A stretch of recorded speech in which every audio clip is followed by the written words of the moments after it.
my name is Russell Hudson, owner and operator here at GM Instrument Cluster Repair. Today I'm here to walk you through the process of removing an instrument cluster from a 1999 to 2007 General Motors truck or SUV.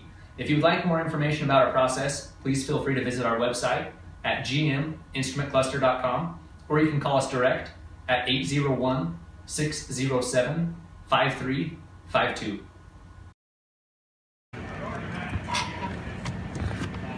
Now, the cluster we're removing today has already been upgraded with one of our red LED kits, as you can see. The tools that are going to be required, most importantly, you're going to need a 7mm socket, an extension, and a ratchet. You can also use a drill like we're using today.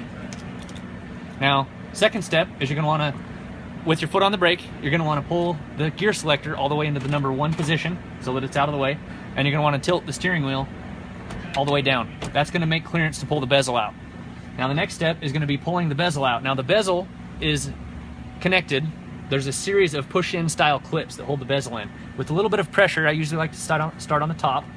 A little bit of pressure, you can usually get those to go and work around it, and it's going to come loose just like so. Now to get it out of this small hole, you're going to pull on the top. It's going to pop that out, and then just roll it right out of position. Now it looks like that one did turn our hazard switch on. We're just going to go ahead and turn that back off. Now from this point, there's going to be 4 screws that hold the cluster in. These are all 7mm, and they're 1 on each corner, as you can hopefully see there. Now I'm going to go ahead and pull those screws out.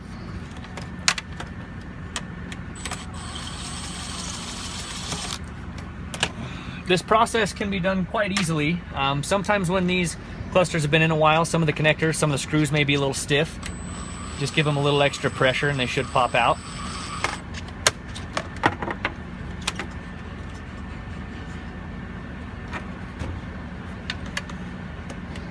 Number 3.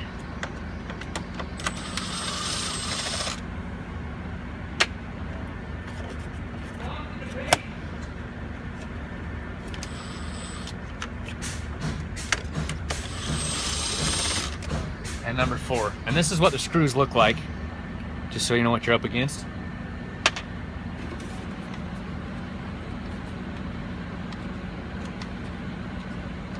No, that one didn't come out all the way.